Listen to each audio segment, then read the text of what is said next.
C'est sûr que la poésie, pour moi, c'était comme quelque chose d'essentiel. Puis certaines circonstances de ma vie ont fait que, effectivement, la poésie m'a sauvé d'une certaine forme de désespoir devant la vie.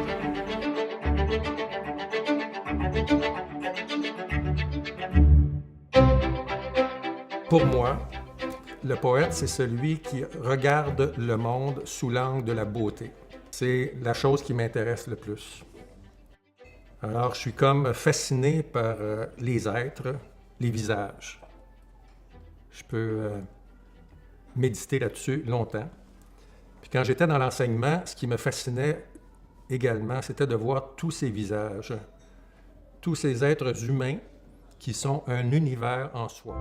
Pour moi, c'était un sujet d'une méditation continuelle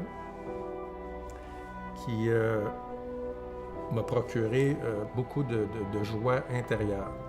J'ai toujours eu la passion des livres et pour moi, c'est une façon de communier avec les humains dans ce qu'ils ont de meilleur, dans ce qu'ils ont de plus précieux à m'offrir.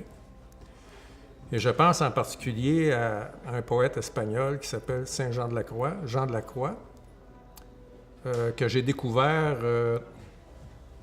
dans ma vie de jeune adulte, dans des moments très difficiles.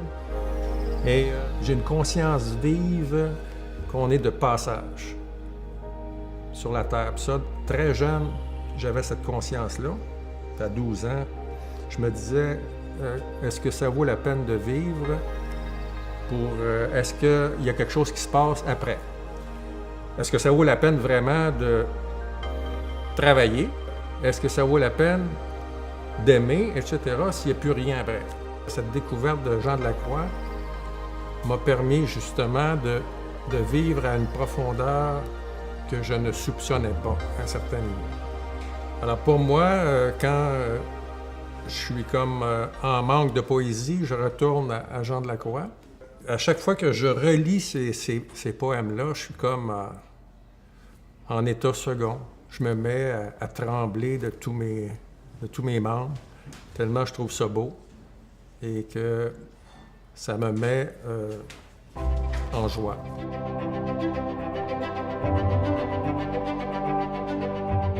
Ça appelle comme une espèce de silence devant cette beauté-là.